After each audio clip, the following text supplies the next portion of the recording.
Assalamualaikum warahmatullahi wabarakatuh. Welcome to my channel.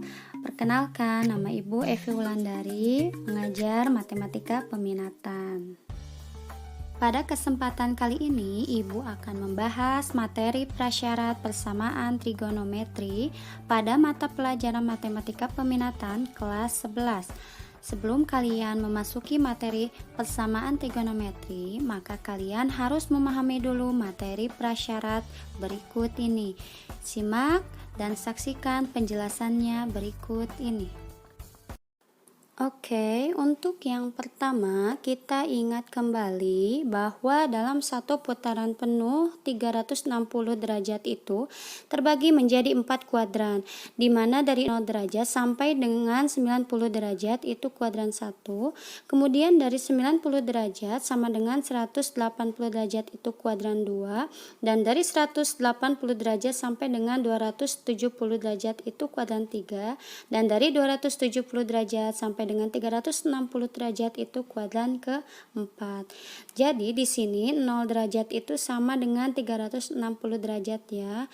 Kemudian di kuadran 1 itu semua perbandingan trigonometrinya bernilai positif. Kemudian yang di kuadran kedua yang positif hanyalah yang sin, di kuadran ketiga yang positif hanyalah tangen, dan di kuadran keempat yang positif hanyalah yang cos. Untuk memudahkan penghafalannya, kita menggunakan kalimat semua sindikat tangannya kosong. Jadi kuadran 1 itu semuanya, kuadran 2 itu sin, kuadran 3 itu tangan, dan kuadran keempat itu kos. Nah, selanjutnya kita akan menentukan nilai perbandingan trigonometri di kuadran 1. Di sini ada tabel untuk yang kolom vertikal ini adalah sudut istimewanya, yaitu 0 derajat, 30 derajat, 45 derajat, dan 60 derajat serta 90 derajat. Kemudian di kolom horizontalnya adalah nilai sin, cos, dan tangannya. Kita akan menentukan nilai sin terlebih dahulu. Kita ingat kembali nih, grafik fungsi sin dari 0 derajat sampai dengan 90 derajat itu grafiknya selalu naik. Dimulai dari sin 0 derajat itu nilainya 0, kemudian sin 30 derajat itu setengah, sin 45 derajat itu setengah akar 2, sin 60 derajat itu setengah akar 3, dan sin 90 derajat itu 1. Nah, selanjutnya kita akan menentukan nilai cosnya. Kita ingat kembali nih, grafik fungsi cos dari 0 derajat sampai dengan 90 derajat itu nilainya selalu turun. Jadi kebaliknya turun untuk 0 derajat sampai 90 derajat.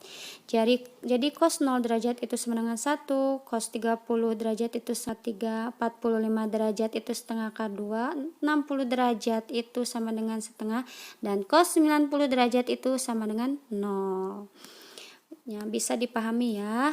Selanjutnya, setelah mengetahui sin dan cos, kita akan menentukan nilai tangan, di mana nilai tangan X itu dirumuskan sebagai sin X per cos X. Jadi kalau kita sudah tahu nilai sin dan cos, kita bisa tentukan nilai tangannya. Kita mulai dahulu dari tangan 0 derajat. Nah, tangan 0 derajat ini kita peroleh dari sin 0 derajat, yaitu 0, per cos 0 derajat itu 1. 0 dibagi 1 itu sama dengan 0.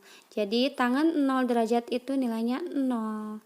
Kemudian kita tentukan tangan 30 derajat. Berarti nilainya akan sama dengan sin 30 derajat itu setengah per cos 30 derajat itu setengah akar 3. Setengah dibagi setengah akar 3 itu sama dengan hasilnya 1 per akar 3. Kita bisa rasionalkan, jadi kita kalikan dengan akar 3 per akar 3, maka hasilnya 1 per 3 akar 3. Jadi tangan 30 derajat itu nilainya 1/3 akar 3. Selanjutnya tangan 45 derajat itu sin 45 derajat itu setengah akar 2, per cos 45 derajat itu setengah akar 2, maka setengah akar 2 dibagi setengah akar 2 hasilnya adalah 1. Jadi tangan 45 derajat itu adalah 1. Kemudian tangen 60 derajat. Sin 60 derajat itu setengah akar 3 per cos 60 derajat itu setengah.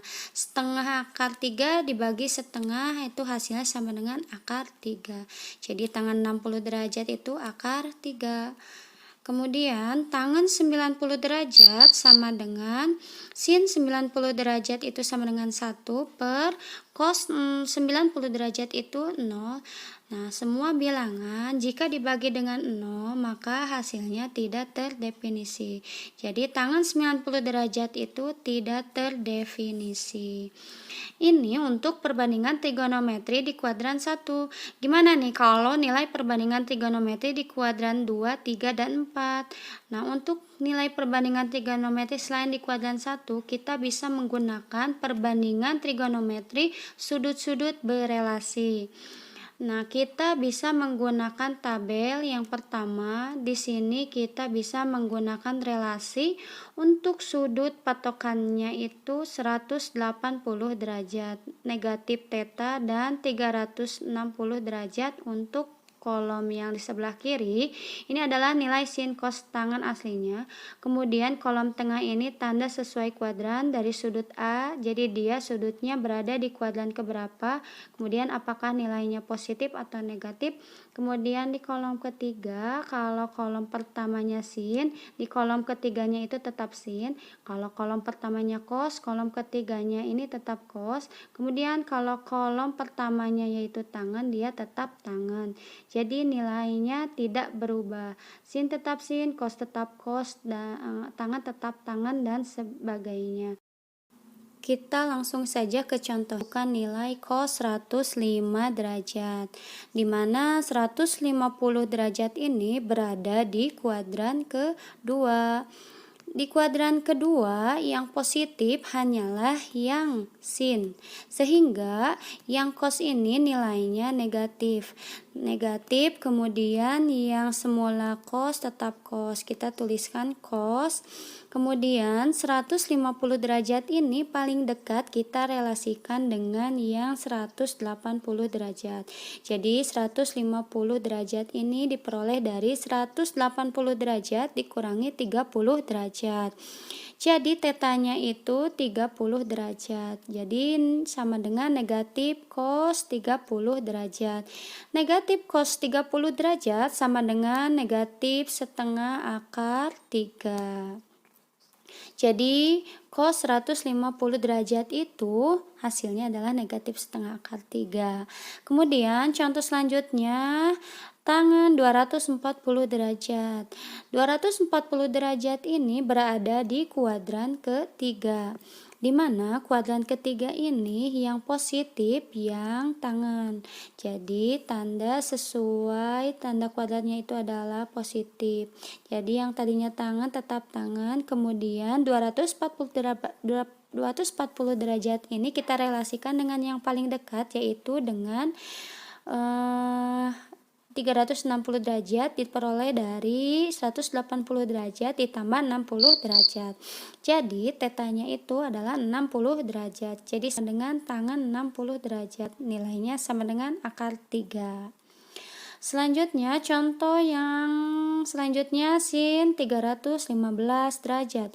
315 derajat ini berada di kuadran keempat, di mana kuadran keempat yang positif hanyalah yang cos, sehingga sin di kuadran keempat itu nilainya negatif, sama dengan negatif sin. 315 ini yang paling dekat relasinya adalah yang 360 derajat. Jadi 315 derajat itu sama dengan 360 derajat dikurangi 45 derajat. Nah, jadi tetanya itu 45 derajat, menjadi negatif sin 45 derajat sama dengan negatif setengah akar 2. Bagaimana untuk yang sudut negatif?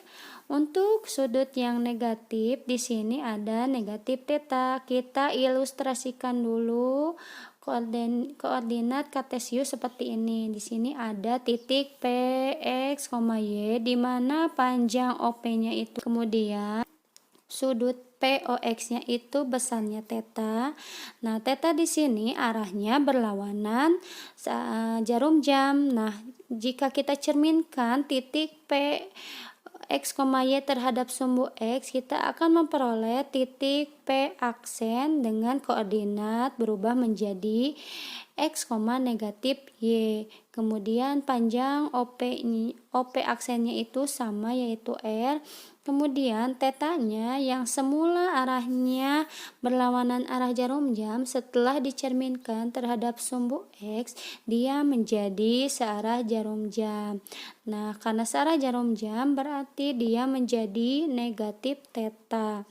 Nah, dari sini kita bisa simpulkan bahwa negatif theta itu berada di kuadran keempat, berada di kuadran 270 derajat sampai 360 derajat. Contohnya, misalkan kita disuruh menentukan nilai cos negatif 60 derajat.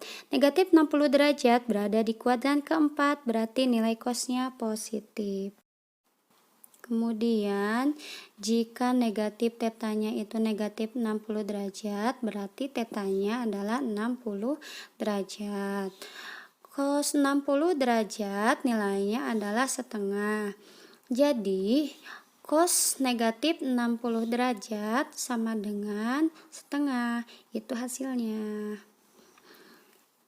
Selanjutnya, di sini kita bahas untuk tabel yang pertama. Di sini ada tabel yang kedua. Kita bisa menggunakan tabel yang pertama atau tabel yang kedua, terserah mau menggunakan yang mana, baik yang pertama ataupun yang kedua, hasilnya akan sama. Apa sih bedanya dengan tabel yang pertama tadi? Jika tabel yang pertama tadi itu patokannya 180 derajat negatif theta dan 360 derajat. Nah, di tabel kedua ini patokannya menggunakan 90 derajat dan 270 derajat. Kemudian untuk tabel yang pertama tadi, kolom pertama dan kolom ketiganya itu nilainya tetap, jadi yang semula sin tetap sin.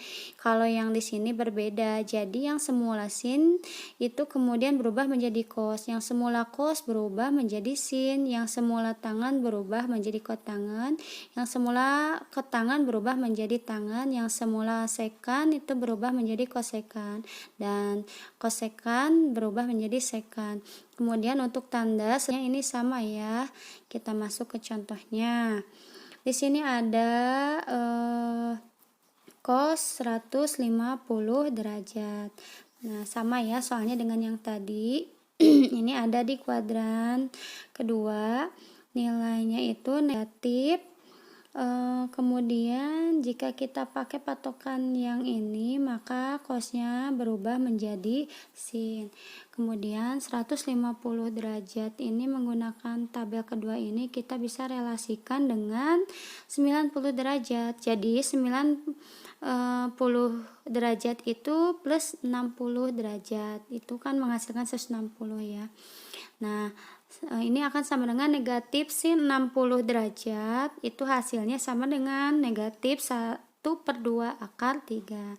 Silahkan dicek dengan contoh yang pertama tadi. Kemudian tangan 240 derajat, itu ada di kuadran ketiga, di mana kuadran ketiga itu nilai tangannya itu positif. Kemudian tandanya itu positif, yang semulanya tangan berubah menjadi kotangan. Kemudian 240 derajat itu yang paling dekat itu kita relasikan dengan 270 derajat. Jadi 240 derajat ini bisa kita plus 70 derajat dikurangi 30 derajat. Jadi tetanya itu adalah 30 derajat.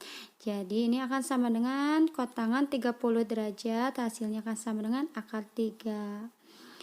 Selanjutnya untuk sin 315 derajat. Nah, di sini berada di kuadran keempat. Jadi nilai sinnya itu negatif. Kemudian jika menggunakan tabel yang kedua ini, jika yang semula sin dia berubah menjadi cos. Kemudian 315 ini relasi yang paling dekat itu dengan 270 derajat. Jadi 315 derajat ini bisa kita peroleh dari 270 derajat ditambah 45 derajat. Jadi tetanya itu 45 derajat. Sehingga di sini akan sama dengan negatif cos 45 derajat. Sama dengan negatif setengah akar 2. Demikian penjelasan materi yang bisa Ibu sampaikan. Sampai berjumpa di pertemuan selanjutnya. Tetap semangat ya. Terima kasih. Wassalamualaikum warahmatullahi wabarakatuh.